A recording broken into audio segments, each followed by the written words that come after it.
Strategi cara menjadi anggota dewan bagian kedua.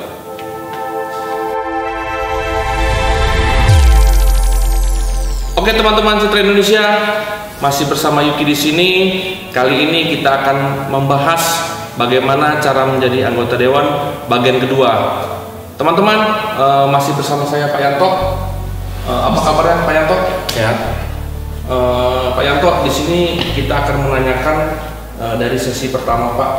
Yang pertama pernah kita bahas bagaimana seorang untuk menjadi anggota Dewan Perwakilan Rakyat, baik itu dari level kabupaten, kota, provinsi, DPD maupun DPR RI Pak. Jadi agak sedikit informasi Pak, tips-tipsnya Pak, Bapak selaku konsultan politik itu. Ya, tidak ada lain, mereka harus turun ke masyarakat seperti saya bilang, dan juga yang paling penting pengawalan suara mereka di TPS Mas Yuki. Jadi pengawalan di TPS itu penting, tapi akhirnya jadi crowded karena kandidatnya begitu banyak. Karena dia crowded, dia menjadi tersebar sehingga jaminan pengawalan suara ini menjadi lemah. Disitulah membuat akhirnya peluang mereka untuk menjaga suaranya tidak betul-betul terjamin. Begini Pak, itu kan terkait dengan pengawalan suara Pak. Apakah disatukan Pak dengan pengawalan suara dari partai yang bersangkutan ataupun perorangan Pak?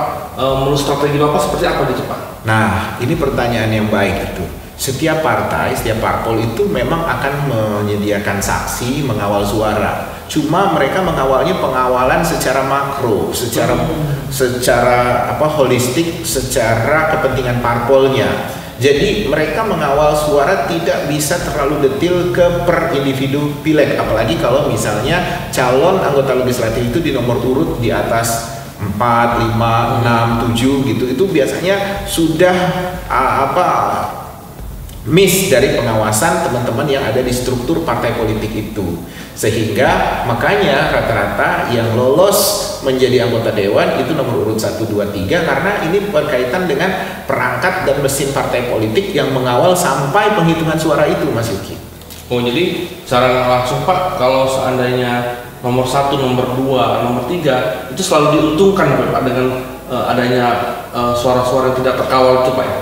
Iya, betul Mas Yuki. Makanya saya sebagai konsultan menyarankan jalan tengah gitu kepada teman-teman yang ingin menjadi anggota dewan tapi nomor urutnya tidak seksi.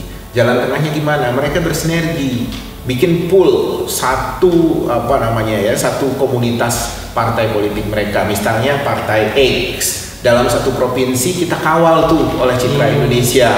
Misalnya Mas Yuki, tolong kawal kami nih di provinsi A karena kita betul-betul mau serius kita betul-betul mau serius bertarung, dan bagaimana konsultan kita mengawal itu dari A sampai Z untuk kepentingan partai politik yang menjadi klien kita, Mas. Nah, di sana kita bisa mengawal kan calon anggota legislatif mereka semuanya dari nomor urut 1 sampai yang terakhir, dari tingkat kabupaten sampai tingkat kota, tingkat provinsi, bahkan sampai DPR RI itu bisa kita kawal. Nah, Citra Indonesia bisa meramunya menjadi satu tone, satu warna yang khas untuk berkampanye di provinsi itu.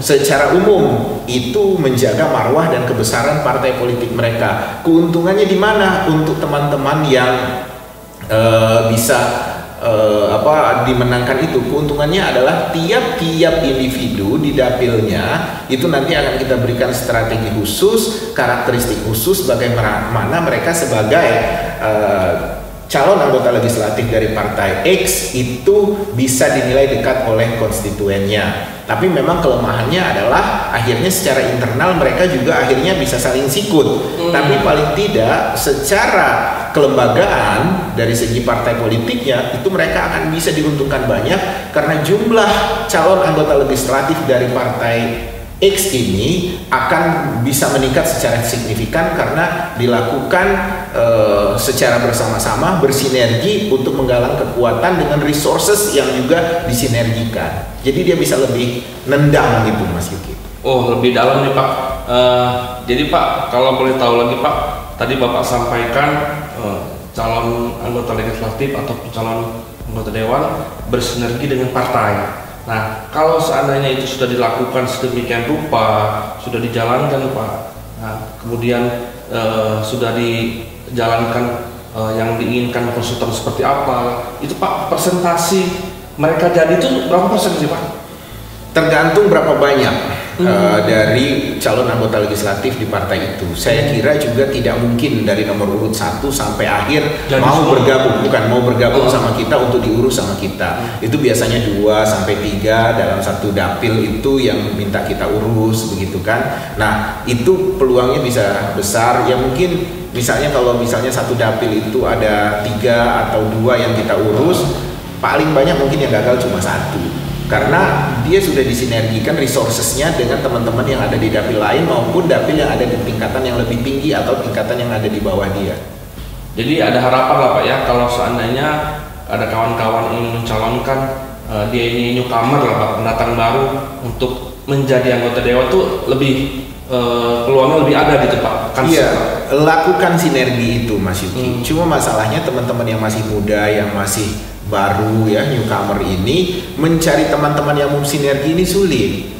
Dia bisa aja ketemu dengan si A tertarik, ketemu dengan si B tertarik, si C tertarik, tapi ujung-ujungnya si B dan si C tidak punya cukup kekuatan resources untuk melakukan sinergi itu. Akhirnya mereka balik lagi masing-masing aja lah gitu. Kita lakukan semampu kita, dan jelas itu adalah perjudian yang luar biasa. Tapi secara nggak langsung Pak, kalau seandainya yang Bapak sampaikan tadi, calon untuk jadi anggota legislatif tadi itu mengikuti kemauan dari konsultan politik, kemudian mudah-mudahan nggak ada masalah Pak, mudah-mudahan jadi itu Pak ya. Iya, dan yang paling berat sebenarnya buat konsultan itu Mas Yuki, kita harus mengeluarkan resources yang ekstra itu dari segi mapping itu. Jadi mapping itu kalau misalnya dibandingkan dengan pilkada untuk kepala daerah, mappingnya itu kan antar kekuatan partai pendukung, kemudian mapping klien kita, mapping kompetitor kita, kemudian mapping keinginan masyarakat. Jadi variabel itu hanya beberapa itu, dan itu sederhana. Tapi kalau misalnya dia mapping dari pemilihan calon anggota legislatif, mappingnya lebih kompleks. Mapping internal, mapping nomor urut, mapping kandidat kompetitor internal, pengalaman-pengalamannya seperti apa, kehendak masyarakat terhadap parpol kita, kehendak masyarakat terhadap parpol lain, kehendak masyarakat secara umum, gerakan parpol lain seperti apa, tokoh dari partai lain itu seperti apa, dapil yang bergesekan seperti apa, resources yang dikeluarkan partai lain seperti apa, resources yang dikeluarkan oleh kompetitor kita seperti apa. Itu banyak yang harus diperiksa, dan itu seperti kita memetakan begitu banyak cabang dan ranting, sehingga kita harus bisa betul-betul memilah, mengirisnya secara tepat, sehingga seperti yang saya bilang tadi, kalau itu seperti hutan belantara yang sudah dikapling-kapling orang, kita bisa dengan tepat dan jelas mengambil lahan mana yang betul-betul bisa kita rebut gitu. Dan mapping itu serius, detail, dan nggak murah gitu. Ini masalahnya. Sementara kan resources teman-teman yang ikut pileg itu terbatas. Tapi perlu diketahui juga Pak, jadi jangan ketika nanti seorang untuk menjalankan jadi anggota legislatif dan terpilih, ya kita lihat dari belakang Pak perjuangannya. Jadi kalau memang itu benar-benar oh ini loh anggota dewan yang perlu diperhatikan, itu anggota dewan yang peduli dengan rakyat. Jadi jangan-jangan ketika jadi anggota dewan lupa diri dari itu Pak ya. Ya, makanya itulah seperti saya bilang tadi Mas Yuki, dekatlah dengan pemilih kalau memang ingin terpilih menjadi anggota dewan.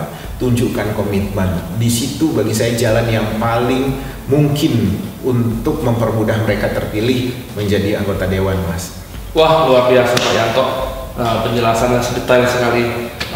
Demikianlah Pak Yanto, terima kasih atas penjelasan terkait dengan bagaimana seorang untuk menjalankan menjadi anggota legislatif dan bagaimana untuk menjadi anggota dewan. Saya kira cukup Pak, terima kasih atas penjelasannya. Salam sehat selalu Pak Yanto. Sama-sama Mas Yuki, salam sehat semua buat terima kasih kawan semua. Oke teman-teman Citra Indonesia, demikianlah penjelasan tadi bersama dengan Pak Yanto, bagaimana seorang ingin menjadi calon anggota legislatif atau anggota dewan dari tingkat kabupaten kota, provinsi, DPD maupun DPR RI. Untuk selanjutnya tetap pantengin di channel Citra Indonesia dan website kami konsultanpolitik.com, dan jangan lupa like, comment, and share.